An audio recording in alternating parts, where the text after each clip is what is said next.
તો મહેસાણા જિલ્લામાં પણ કરાઈ ધામધૂમથી ધૂળેટીના પર્વની ઉજવણી। મહેસાણા જિલ્લો પણ ધૂળેટીના રંગમાં જાણે કે રંગાઈ ગયો।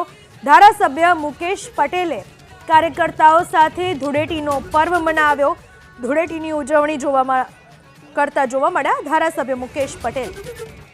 मुकेश भाई સૌપ્રથમ તો તમને હોળીની મુબારક અને હેપી હોળી।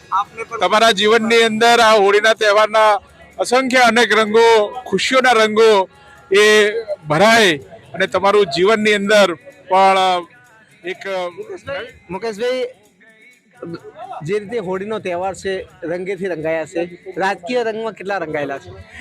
આમાં આજે તો રાજકીય રંગો કોઈ હતા નહીં, એકદમ આજે ઉમંગ અને ઉત્સાહનો દિવસ હતો। આજે અમારા મહેસાણા શહેરના મહેસાણા લોકસભા સીટના જ્યારે ઉમેદવારની ઘોષણા થઈ છે અને એ ઉમંગ અને ઉત્સાહ અને એમને વધારવા માટે અમારા હજારા કાર્યકર્તા આજે કમલમ ખાતે અહીંયા ભેગા થયા હતા અને એમને શુભકામનાઓ અને શુભેચ્છાઓ આપી છે અને એમને 5 લાખ કરતાં વધુ મતદાનથી અમે એમને જીતાડીશું એવા આહવાન સાથે બધા જ કાર્યકર્તાઓ આજે હોળીના રંગે રંગાયા છે।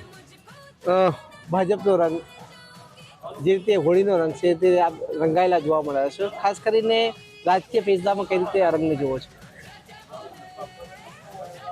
આજે આ હોળીનો રંગ અને અમારો કેસરી કલર એ કેસરીઓ હોય અને ખમીર બનતો આ કેસરી કલર આજે હોળી છે અને આગામી દિવસોની અંદર અમારા કાર્યકર્તાઓના સાથે અમે જ્યારે પ્રચારમાં જઈશું ત્યારે મને ચોક્કસપણે વિશ્વાસ છે કે મતદારો અમને પ્રેમથી આવકારી અને અમારા ઉમેદવારને જંગી બહુમતીથી જીતાડશે એ મને ચોક્કસપણે 2024ની લોકસભાની ચૂંટણી અને મહેસાણા સીટ કેવા રંગે રંગાશે?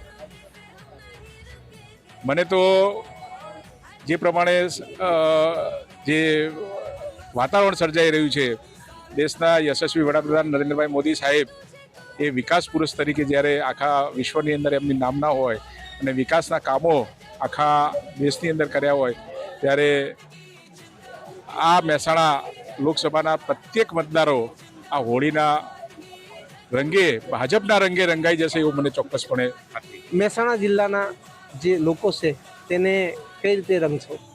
ભાજપના રંગે રંગાઈ જવાના છે અને એક મહેસાણાના આજે બધા જ નાગરિકોને હું આ હોળીના પવિત્ર તહેવારે ખૂબ ખૂબ શુભકામનાઓ શુભેચ્છાઓ આપું છું અને એમનું પણ જીવન એ વિવિધ રંગોથી એક આનંદિત બની રહે એવી પરમ કૃપાળુ પરમાત્માને હું પ્રાર્થના કરું છું।